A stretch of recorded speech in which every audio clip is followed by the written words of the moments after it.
कभी देखना तो छोड़िए, सोचिए सिर्फ कि कुछ लोग हों, बीच सड़क हो, सड़क पर बेशुमार गाड़ियां हों और एक गाड़ी सड़क किनारे लगी हो और कुछ लोग उस गाड़ी की डिक्की खोलें और उस डिक्की में एक के बाद एक 3 लाशों को ठूंसने का काम करें। गाड़ी रुकी हुई है और इस लाश को ठूंसने की वजह से ट्रैफिक जाम हो रहा है, लेकिन उन्हें कोई परवाह नहीं, कोई फिक्र नहीं। वो आराम से गाड़ी की डिग्गी में ऐसे लाश ठूंसते हैं कि जैसे कोई सामान रख रहे हो। उसके बाद डिग्गी बंद कर देते हैं और गाड़ी चल पड़ती है, पीछे की गाड़ियाँ भी चलने लगती हैं। बहुत सारे लोग देखते हैं लेकिन किसी को कोई फ़र्क नहीं पड़ता। जिस जगह गाड़ी रोक कर वो लाशों को ठूंस रहे थे वो सड़क खून से लाल हो चुकी है, लेकिन फिर भी किसी को फिक्र नहीं। और फिर वो गाड़ी चलती है, चलते चलते उन्हें कहीं एक जगह पे लाश को ठिकाने लगाना है, लेकिन बदकिस्मती ऐसी उनकी कि गाड़ी का पेट्रोल ख़त्म। अब गाड़ी रुक गई, फिर सड़क है, अब क्या करें? ट्रैफिक भी बहुत है, लाश फेंके कैसे? तो आखिर में तय करते हैं कि चलो हटाओ, गाड़ी में यूं ही लाश छोड़कर निकल देते हैं। वहाँ से पैदल चलते हैं, दूसरी गाड़ी पकड़कर अपने अपने घर पहुँच जाते हैं। सोचिए ऐसा हो सकता है? देश की राजधानी दिल्ली से मुश्किल से 60 किलोमीटर की दूरी पर ऐसे ही हुआ। मेरठ नाम आपने सुना होगा और ये उसी मेरठ की कहानी है। इस कहानी के 16 साल के बाद अभी 5 अगस्त को कोर्ट का एक फैसला आया और उसी फैसले की ये कहानी है। बात 2000 के बिगनिंग की है। मेरठ में एक फैमिली रहा करती थी, बहुत ही पढ़ी लिखी और अच्छी फैमिली। फैमिली के जो मुखिया वो आर्मी में कर्नल, उन कर्नल साहब की 2 बेटियां, वाइफ एक प्राइवेट स्कूल की प्रिंसिपल और दोनों बेटियां भी पढ़ने लिखने में होशियार, पहले स्कूलिंग की फिर कॉलेज की। चूँकि फादर कर्नल थे आर्मी में, तो उनका सपना था कि उनकी बेटी भी आर्मी ज्वाइन करे, ख़ासतौर पर बड़ी वाली बेटी। और उस बड़ी बेटी का नाम था शीबा सालेह। सपना था कि आर्मी ज्वाइन करे, लेकिन शायद कुछ ऐसी रुकावटें आई कि शीबा आर्मी ज्वाइन नहीं कर पाई। लेकिन अब इस सपने को कैसे पूरा करें? तो शीबा के माँ बाप ने सोचा कि चलो बेटी आर्मी ज्वाइन नहीं कर पा रही है तो इसके लिए कोई ऐसा लड़का ढूंढते हैं जो आर्मी का हो। और फिर एक कैप्टन पे नज़र पड़ी, दोनों तरफ से बातचीत हुई, रिश्ता मंजूर हुआ और शीबा और उस आर्मी के कैप्टन की शादी हो गई। शादी के बाद अब शीबा मेरठ से निकलकर दिल्ली पहुंच गई, क्योंकि कैप्टन का घर दिल्ली में था। सब कुछ ठीक चल रहा था। उधर बड़ी बेटी की शादी के बाद शीबा के फादर की डेथ हो गई, कर्नल साहब की, और अब घर में माँ और माँ की एक दूसरी छोटी बेटी। ठीक ठाक फैमिली थी। उन्होंने कहा कि चलो कुछ बिजनेस करते हैं, तो उन्होंने गारमेंट्स का बिजनेस दुबई में शुरू किया और अब दुबई पहुंच गए। फिर दुबई से यहाँ मेरठ आना जाना लगा रहा। इधर 2 साल बीत गए। 2 साल तक शीबा की शादीशुदा ज़िंदगी ठीक रही, लेकिन 2 साल बाद फिर मनमुटाव शुरू हो गया और शीबा तब भी पढ़ रही थी कॉलेज में। तो शादी के बाद लगभग पढ़ाई छोड़ दी थी। इधर मनमुटाव शुरू हो गया कैप्टन साहब से। बात यहाँ तक पहुँची कि दोनों फैमिली मिली और कहा कि बेहतर यही है कि अब दोनों अलग हो जाएं। तो अब दोनों ने डिवोर्स लेने का फैसला किया। मामला कोर्ट में पहुँचा तलाक के लिए। अब तलाक का मुकदमा चल रहा है। शीबा अब दिल्ली गए, अपने पति का घर छोड़कर, अपने शौहर का घर छोड़कर मेरठ पहुँच गई। अब वो मेरठ रहने लगी। इधर चूँकि दुबई में भी कारोबार था तो वो मेरठ रहती, फिर अपनी माँ के पास दुबई जाती, फिर मेरठ आती। और उसने अपनी पढ़ाई भी शुरू करने का फैसला किया, तो मेरठ के कॉलेज में वो पढ़ाई भी करती। और इसी दौरान जब ये पूरा मामला चल रहा था, उसकी मुलाकात एक शख्स से होती है। उसका नाम इजलाल है। वेस्टर्न यूपी का एक बहुत अमीर शख्स, जो मीट का एक्सपोर्टर, तब करोड़पति भी छोटी अरबपति शख्स। और उसकी अपनी ज़िंदगी सब कुछ ठीक ठाक चल रही है। एक रोज़ अचानक उसकी शीबा पर नज़र पड़ती है। शीबा उसे पसंद आ जाती है। इसके बाद वो तलाश में रहता है कि शीबा से मुलाकात हो। आखिरकार एक रेस्तरां में मुलाकात होती है, दोनों में दोस्ती होती है, नंबरों का आदान प्रदान होता है, फिर दोस्ती प्यार में बदलती है। इसके बाद इस दौरान में इधर डिवोर्स की कहानी चल रही थी। अब शीबा का नया दोस्त इजलाल उसकी मदद करता है उसके डिवोर्स की सारी कार्रवाई को पूरी कराने में, और आखिरकार तलाक अपने अंजाम को पहुंचता है। अब इधर तलाक हो चुका, शीबा और कैप्टन जुदा हो गए। शीबा मेरठ में, माँ कभी मेरठ कभी दुबई। शीबा आबाद थी तमाम बंदिशों से, और उसकी ज़िंदगी में इजलाल आ गया था, एक बेहद अमीर शख्स। सब कुछ ठीक चल रहा था तब तक, जब तक शीबा की ज़िंदगी में एक और दोस्त नहीं आया। और वो एक दोस्त था जो मन ही मन शिवा को चाहने लगा, उसको शिवा से प्यार हो गया। लेकिन शिवा भी उससे लगातार दोस्ती रखती, उससे मिलती जुलती, बातें करती, उसके साथ घूमती, रेस्टोरेंट में जाती, सब कुछ चल रहा था। उधर इजलाल भी उसकी ज़िंदगी में था। धीरे धीरे वक्त बीता। फिर इजलाल और उसके दूसरे दोस्त के बीच में अब बारीकियां और अमीरी गरीबी ये सारी चीज़ों की फ़र्क शिवा की नज़रों के सामने से गुजरने लगी। उसने देखा एक तरफ इजलाल है जिसके पास बेपनाह दौलत, बेइंतहा दौलत, मीट का बहुत बड़ा एक्सपोर्टर, और दूसरी तरफ उसका वो दूसरा दोस्त जो उससे थोड़ा कम था, उतने पैसे नहीं। लेकिन जब तक दोस्ती पाक थी तब तक ठीक था, लेकिन इधर इश्क और फिर पैसा दोनों जब आया तो नज़रें पलटी। अब शिवा को चुनना था इजलाल और अपने उस दोस्त में से। दौलत फिर दी थी, शिवा इजलाल की तरफ हो गई। अब इजलाल से वो मिलना जुलना, आना जाना, दिल्ली में भी उसने एक फ्लैट लिया, वो वहाँ भी रहती, इजलाल उससे मिलने आता। धीरे धीरे वक्त बीता, दोनों की दोस्ती गहरी होती जा रही है। उधर दूसरा दोस्त बदलती हुई शिवा को देखकर उदास परेशान, उसे लगा ये क्या हुआ। फिर उसे भी पता चला कि शिवा की ज़िंदगी में इजलाल नाम का एक शख्स है। अब वो भी परेशान शिवा से कहता कि शिकवे शिकायत जो होते हैं, ये चलता रहा। अब शिवा दोनों को एक तरह से हैंडल करती रही, लेकिन कब तक दो नाव पे सवार होकर आप सफ़र नहीं कर सकते। फिर एक वक्त आया जब शिवा को लगा कि अब उसका जो दूसरा दोस्त है वो उसके लिए मुसीबत बनता जा रहा है, परेशानी का सबब बनता जा रहा है, और कहीं ना कहीं अब एक ही तरफ जाना है। एक तरफ दौलत ज़्यादा थी इसलिए उसने इजलाल की तरफ का रास्ता चुना, लेकिन अब उसे कैसे हटाए जिसके साथ उसने अच्छा खासा वक्त गुजारा था, उसने भी दोस्ती निभाई थी। और अब बातचीत ऐसी थी कि इजलाल को भी उस दोस्त के बारे में और उसकी दोस्ती के बारे में मालूम हो गया, क्योंकि दोनों अक्सर साथ वक्त गुजारते, एक दूसरे का फ़ोन भी देख लेते। तो अब यहीं पे एक ऐसा मोड़ आया जहाँ पर शिवा को यह तय करना था कि वो क्या करे।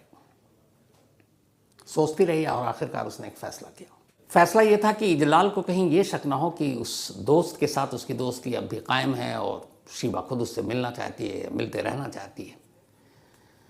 तो इसीलिए उसने एक प्लान बनाया। धीरे धीरे वो इजलाल के जब करीब गई तब उसने उसको ये एहसास दिलाना शुरू किया कि कुछ लड़के हैं जो उसके पीछे पड़े हुए हैं, वो उनसे बात नहीं करना चाहती, उनसे दोस्ती नहीं रखना चाहती। और शिवा के उस दोस्त का नाम था सुनील।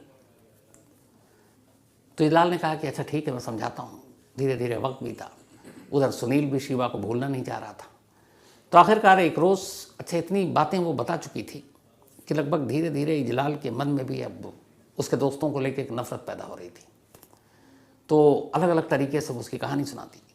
तो एक रोज़ उसने कहा कि मैं तुमसे प्यार करती हूँ, लेकिन वो सुनील जो है वो मेरा पीछा करता है, मुझे तंग करता है, पता नहीं वो मुझे चाहता है, अपनाना चाहता है, और मैं उससे प्यार नहीं करती हूँ, मैं उससे मिलना नहीं चाहती हूँ। और वो अपने दो दोस्तों के साथ आ जाता है, जब तक मेरा रास्ता रोक लेता है। अब ये सारी कहानी इजलाल के दिमाग में वो डाल रही है। इजलाल भी सुनता, उससे बहलाता, फिर बताता कि ठीक है कुछ करते हैं। लेकिन शिवा उससे इतना उकसा चुकी कि एक रोज़ इजलाल को गुस्सा आ गया।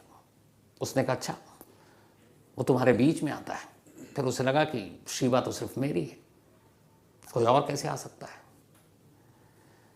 तो पूरी तरह से एक तरह से बदले का जहर इजलाल के दिमाग में शिवा भर चुकी थी। इजलाल को लगा कि अब कुछ करना चाहिए। पैसे वाला अमीर आदमी, उसने पता कराया। अच्छा वो सारे वहीं मेरठ के रहने वाले लड़के, आम लड़के। तो उसने पता कराया कि वो कौन है, सुनील और उसके दो दोस्त। तो पता चला कि एक सुनील है, एक का नाम पुनीत है और एक का नाम सुधीर है। और इन तीनों की उम्र 23, 24 और 27 साल। उसने कहा ठीक है।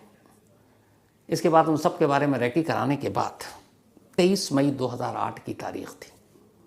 23 मई 2008 मेरठ में एक जगह है गुदड़ी बाज़ार। उसी गुदड़ी बाज़ार के पास एक घर और इजलाल का फार्म हाउस, अमीर आदमी था। तो उसने एक शाम अपने कुछ लड़कों को भेजा और बहाने से सुनील और उसके दोनों दोस्तों को घर बुलवाया। वो भी घर आ गए। बड़े प्यार से उसने बातचीत की, इन तीनों को शराब पिलाई, खुद पी और घंटों शराब पीते रहे। जब घंटों शराब पीने के बाद तीनों लड़के पीने वाले जो थे वो भी नशे में आ गए और पिलाने वाला भी नशे में आ गया, तब इजलाल ने अपना असली रूप दिखाया। इसके बाद उसने अचानक अपने लड़कों को इशारा किया, अपने कज़न और बाकी दोस्तों को बुला लिया था और उसके बाद पहले पाइप से उन सबकी पिटाई शुरू की, उन तीनों लोगों की, और ये कहकर कि तू शिवा का पीछा करता है, शिवा के सपने देखता है। ये सारी बातें करते हुए पीटते रहे। वो तीनों को अब समझ में आया, वो गिड़गिड़ाते रहे, बट वो तो पूरी प्लानिंग थी। तो पहले ये था कि मारपीट करके थोड़ा छोड़ देंगे, लेकिन शराब सर पर चढ़ चुका था। इसके बाद जलाल धीरे धीरे गुस्से में फिर उसने पिस्टल निकाली और एक एक कर तीनों लड़कों को गोली मारी। इससे भी मन नहीं भरा तो फिर तलवार निकाली, उस तलवार से तीनों पर वार किया। और ये सब किश्तों में हो रहा है। रात से ये लोग बैठे हैं और लगभग अब सुबह होने वाली है। सुबह तक दरिंदों की तरह इन तीन लड़कों को वो टॉर्चर करते रहे, मारते रहे, तलवार से, गोली से, पाइप से। सुबह होते होते तीनों मर चुके थे। मरने के साथ साथ खून बह रहा था। अब भी ये नशे में थे। इन्होंने कहा, एक काम करो, तीनों लाशों को बाहर सीढ़ी के करीब, घर के बाहर एक सीढ़ी थी, वहाँ पे रख दो। और तब तक कोई इनको डर नहीं, कोई फिक्र नहीं। उसके दोस्तों ने तीनों लाशों को उठाकर खून से लथपथ सीढ़ी के पास रख दिया और उसी सीढ़ी से बराबर से एक रास्ता जा रहा था जो मेन रोड तक जाता था। तीनों ने लाश को रख दी और सब अंदर, कुछ सो गए नशे में, कुछ और लाश वहीं पड़ी है। तड़के का वक्त है। अब लाश से खून रिस रहा है और वो खून रिसता हुआ सड़क पर जा रहा है। अब सुबह हो गई। जब सुबह हुई तो सड़क से गुजरने वाले लोगों ने देखा कि इस घर के अंदर से, गेट के नीचे से लाल लाल खून बह रहा और सड़क पे आ गया। तो कुछ लोगों को लगा कि कुछ गड़बड़ है, उन्होंने शोर मचाया। जब शोर मचाया तो घर के कुछ मुलाजिम तक पहुंची। वो आए तो उन्होंने भी देखा कि ये सीढ़ी से खून सड़क तक। वो बदहवास भागते हैं, इजलाल और उसके दोस्तों को बताते हैं। अब सुबह हो चुकी थी, नशा थोड़ा सा दूर हो चुका था। तब उन्हें एहसास हुआ, रात की सारी बातें याद आई और फिर सुबह जब देखा कि तीन लाशें सीढ़ी के पास, अब उनकी हवा ख़राब हुई। अब क्या करें? फ़ौरन गाड़ी की डिक्की खोली घर के अंदर, लेकिन वहाँ पे सारा खून और ये सारी चीज़ें, टायर वायर सब होगा। तो ये हुआ कि वो डिक्की भी छोटी थी। एक दूसरी गाड़ी बाहर सड़क के किनारे खड़ी थी, मेन रोड पर। मेन रोड पर उस गाड़ी की डिक्की खोली गई, उसका लाश को उठाकर उस डिक्की में रखी गई। और सड़क पे ट्रैफिक है, गाड़ियाँ चल रही हैं। पता नहीं कुछ लोगों ने देखा भी, खून तो कम से कम देख ही रहे हैं। उन लाशों को उसमें ठूंसा गया और उसके बाद गाड़ी लेकर वो एक में लाश, एक में पीछे दूसरे चल रहे हैं। और अब इनको जाना था कि कहीं आसपास में हिंडन नदी या कहीं मिले तो उसको फेंक दें। लेकिन कुछ दूरी जाने के बाद पता चला कि गाड़ी में तो डीजल ही या पेट्रोल ख़त्म हो गया। अब क्या करें? जहाँ गाड़ी रुकी वहीं इन्होंने गाड़ी छोड़ी। उन्होंने लगा कि अब जो होगा देखा जाएगा, और उस गाड़ी को लाश समेत छोड़कर दूसरी गाड़ी में बैठकर सब अपने अपने घर। इत्तेफाक से उस गाड़ी की डिक्की से भी खून रिस रहा था। गाड़ी लावारिस सड़क किनारे थी। किसी ने पुलिस को फ़ोन किया, पुलिस आती है। पुलिस को भी पता नहीं इस गाड़ी में क्या है। अब पुलिस गाड़ी को लेकर जानी होती है, तब देखती है कि इधर खून के निशान हैं। पहले कार खोलते हैं, फिर डिक्की खोलते हैं। बदहवास तीन लाशें कपड़ों की तरह ठूंस कर डिक्की में डाली हुई थी। अब उसके बाद ये खबर मीडिया में आ जाती है। अगले दिन शहर में हंगामा, क्योंकि ये तीन लड़के, तीनों स्टूडेंट, कॉलेज के स्टूडेंट भी इसमें जुट जाते हैं। फिर गाड़ी से आसानी से पता चल गया गाड़ी किसकी है। और बाकी सुबह कुछ चश्मदीदों ने घर के बाहर देख ही लिया था। कातिल को ढूंढना मुश्किल नहीं था और कातिल मिल भी गया। इजलाल का नाम आया, वो भागा, लेकिन पुलिस ने उसे पकड़ लिया। अब इसके बाद काफ़ी कि दोषियों को सज़ा दो, उसकी एक मुहिम शुरू हुई। अब धीरे धीरे पुलिस ने इन्वेस्टिगेशन की। तब बयान दिया इजलाल ने और बताया कि असल में ये तीन कत्ल उसने अपनी गर्लफ्रेंड के उकसाने पर किया था। अब शिवा का नाम आया, पुलिस ने शिवा को पकड़ा। इसके बाद बाकी लोगों का नाम आया। 12 लोगों को गिरफ्तार किया गया। 12 लोगों की गिरफ्तारी के बाद पुलिस ने तफ्तीश की, चार्जशीट दाखिल हुई। पर गजब और कमाल का अपना कानून। 2008 की बात यह है, 2010 में ज़मानत मिल जाती है। ज़मानत मिलने के बाद शिवा बाहर आती है। इस हादसे के बाद माँ सब कुछ छोड़ के अब दुबई निकल रही थी, क्योंकि वही बिजनेस था। क्योंकि शिवा का नाम जो है वो अच्छा खासा बदनाम हो चुका था। तो वो भी दुबई अपनी माँ के पास। 3 कत्ल की आरोपी जिसने अपने प्रेमी को कहकर उसको उकसाकर 3 लड़के जिनकी उम्र सिर्फ 23 से 27 साल में, उनका कत्ल करवाने वाली 2 साल के अंदर जमानत पर बाहर आती है। और बाहर न सिर्फ आती है बल्कि देश छोड़ती है, दुबई जाती है, वहाँ अपना बिजनेस कर रही है। बीच बीच में आती भी है, फिर जाती है। ये इसलिए कह रहा हूँ कि हमारे यहाँ बहुत सारे ऐसी जमानत, अभी एक आधी ही आया है कि मनीष सिसोदिया दिल्ली के उप मुख्यमंत्री 17 महीने से जेल में थे, आज जमानत मिली है। बट जमानत देते वक्त सुप्रीम कोर्ट ने कहा कि वो अपना पासपोर्ट जमा करेंगे ताकि बाहर ना जाए। लेकिन यहाँ 3 कत्ल और 3 कत्ल के आरोपी को जमानत, और जमानत के बाद वो दुबई में, और दुबई आना जाना है, कोई इशू नहीं है। इसके बाद आराम से अपने हिसाब से रेंगता हुआ ये मुकदमा चलता रहता है। 16 लंबे बरस बीत जाते हैं। 16 साल बाद 5 अगस्त 2024 यानी 4 दिन पहले मेरठ के सेशन कोर्ट अपना फैसला सुनाती है। अब चूंकि 16 साल ले लिए फैसला सुनाने में, तो बहुत सारे लोग, उम्र का भी कुछ असर होता है, इंतज़ार कहाँ करते हैं ज़िंदगी और मौत में। तो जो 12 आरोपी थे उनमें से 2 पहले निकल लिए, दोनों की मौत हो गई, बचे 10। अब जब ट्रायल शुरू हुआ और फाइनल मरहले पर था, तब शिवा को सम्मन किया और कहा गया कि भाई आप आइए। 6 महीने पहले इस मुकदमे के ट्रायल के लिए शिवा फिर वापस दुबई से इंडिया आती है और आकर मुकदमे में हिस्सा लेती है।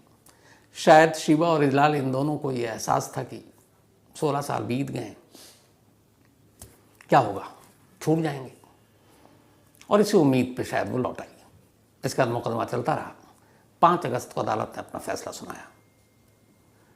अदालत ने 1-2 ऐसे गवाह थे जिनकी गवाही को सबसे ज़्यादा भरोसेमंद माना, और वो जो घर से लेकर वो गाड़ी और रिश्ता खून और सड़क, ट्रैफिक, डिक्की में लाश रखना, ये सारी चीज़ें, और फिर खुद इजलाल की गवाही कि हाँ मैं ये करता नहीं, लेकिन मेरी गर्लफ्रेंड ने मुझे कहा था कि तुम कुछ नहीं कर रहे हो और वो मेरे को तंग कर रहे हैं, इसलिए मैंने मार डाला।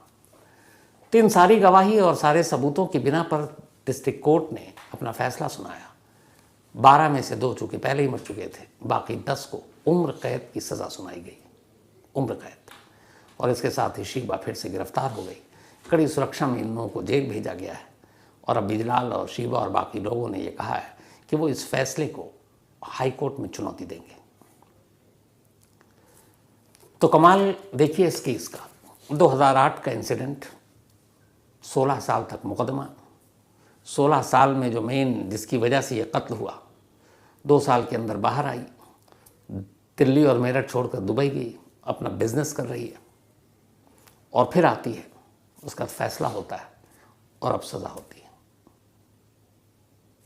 16 लंबे साल।